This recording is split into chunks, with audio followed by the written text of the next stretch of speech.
A corner office. A loving family. A deep personal sense of accomplishment.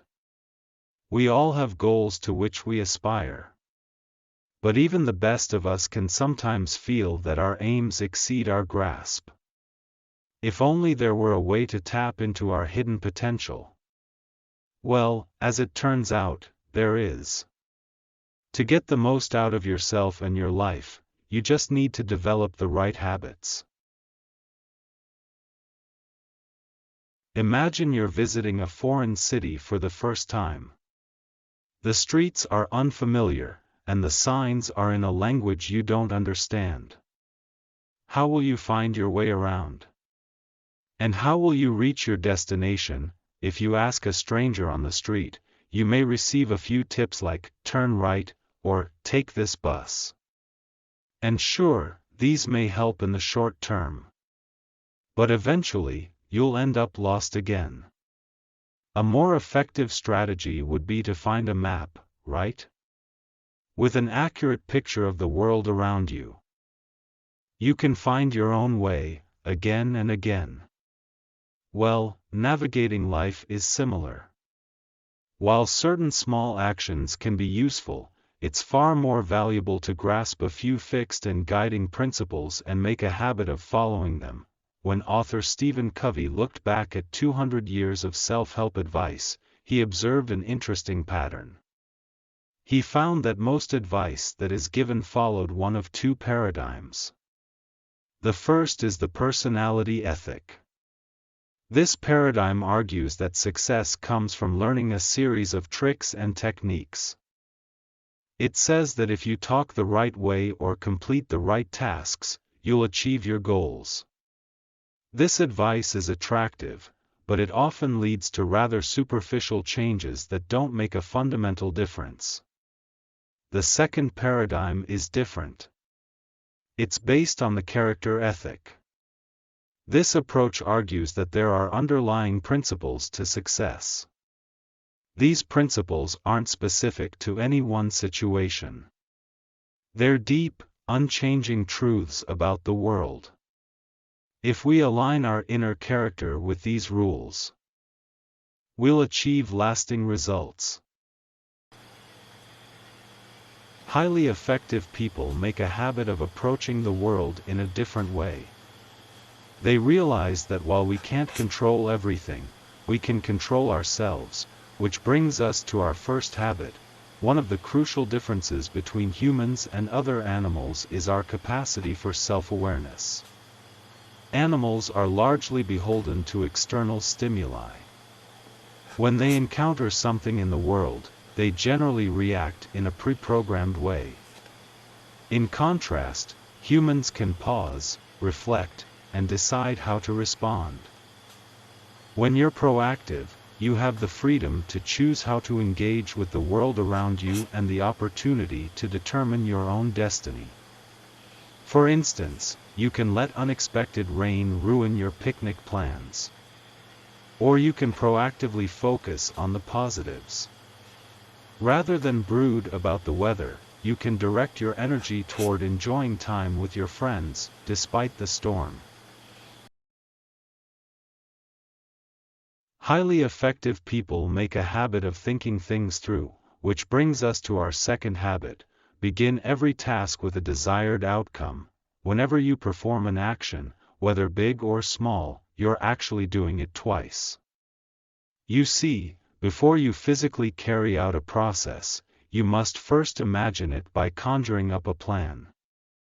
These plans can be quick and casual, like a mental to-do list of your chores, or dense and detailed, like a well-structured business plan. Either way, it's important to think about the future, as it helps you navigate the present. Think about building your dream house. Before framing the house or putting up the roof, it's wise to draft a blueprint. After all, without a clear picture of what you're building, the construction process will be a chaotic disaster. You'll make costly mistakes, waste valuable materials, and likely be unhappy with the result. Even when you know what your goals are, it's hard to know which steps to take when. Here to help is the third habit: put first things first. Or put differently, which is to prioritize tasks according to their urgency and importance. Let's talk about how. There are many approaches to time management. Some favor making lists, others say you should schedule your tasks in advance. But the real secret to working effectively is organizing your efforts by priority, and for this, you can use a time management matrix. A time management matrix is a grid where you list all your tasks according to two dimensions: urgency and importance.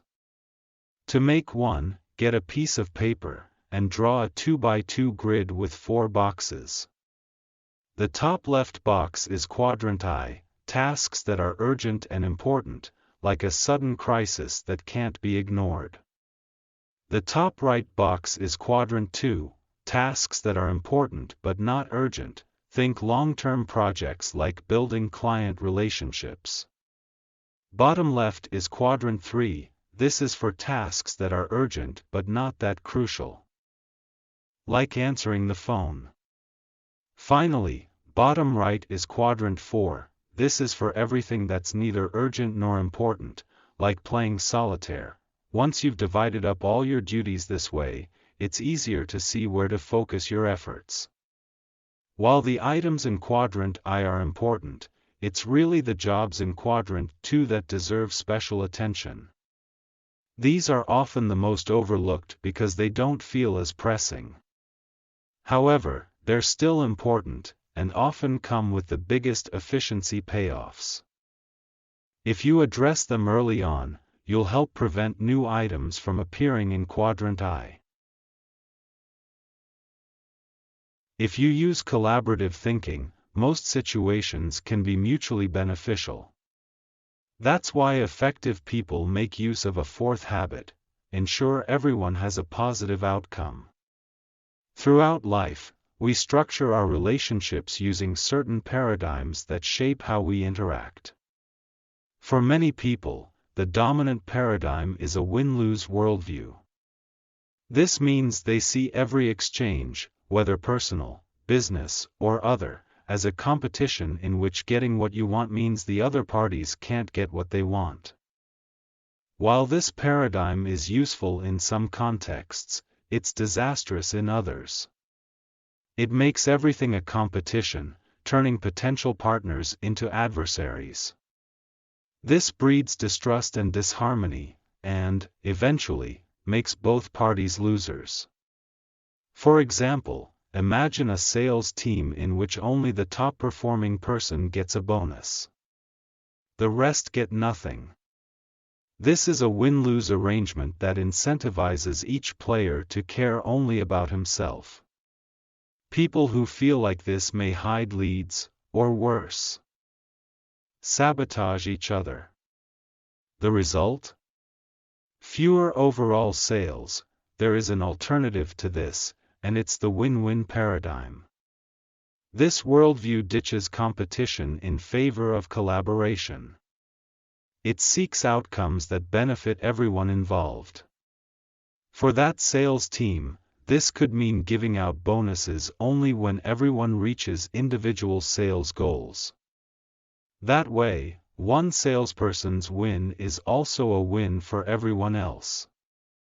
This win-win arrangement encourages communication and teamwork, and will result in more sales and happier workers overall. What's the best way to ensure you're always looking for the win-win? Adopt an abundance mentality. This mindset doesn't see good things like success, joy, fulfillment, or even profits as rare commodities. Instead, it knows there's always plenty for everyone. When you realize there's always more value to be had, it's easier to look for ways to collaborate on attaining it. When it comes to communication, many people offer solutions before actually understanding the problem. Highly effective people take a different approach. With a fifth habit: they listen before they talk.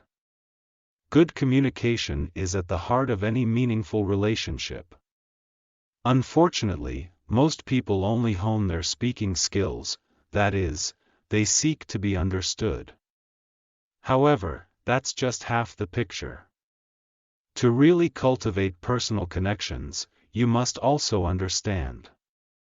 And to truly understand someone, you must learn to listen.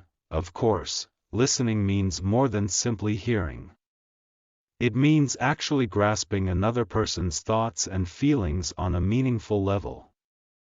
The best way to do this is by practicing empathetic listening. This form of listening requires you to tune into someone's frame of reference both intellectually and emotionally. It means hearing that person's words, but also uncovering the deeper sentiments behind them. One way to do this is to hold off on offering advice until you clearly comprehend what someone is trying to communicate. So instead of replying to an anecdote with a story of your own, try identifying the feeling the other person is trying to articulate. This is called reflecting, and can be as simple as saying, "That sounds frustrating," or "You feel this is important." This keeps the conversation centered on the person you want to understand.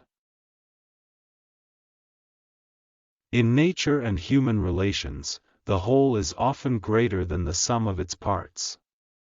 We call this phenomenon synergy, and highly effective people are always open to unlocking its potential and implementing this sixth habit, creating powerful synergies by fostering the open exchange of ideas. Synergy can be hard to define, but, put most simply, it is the creative force that emerges when different people are brought together in harmony.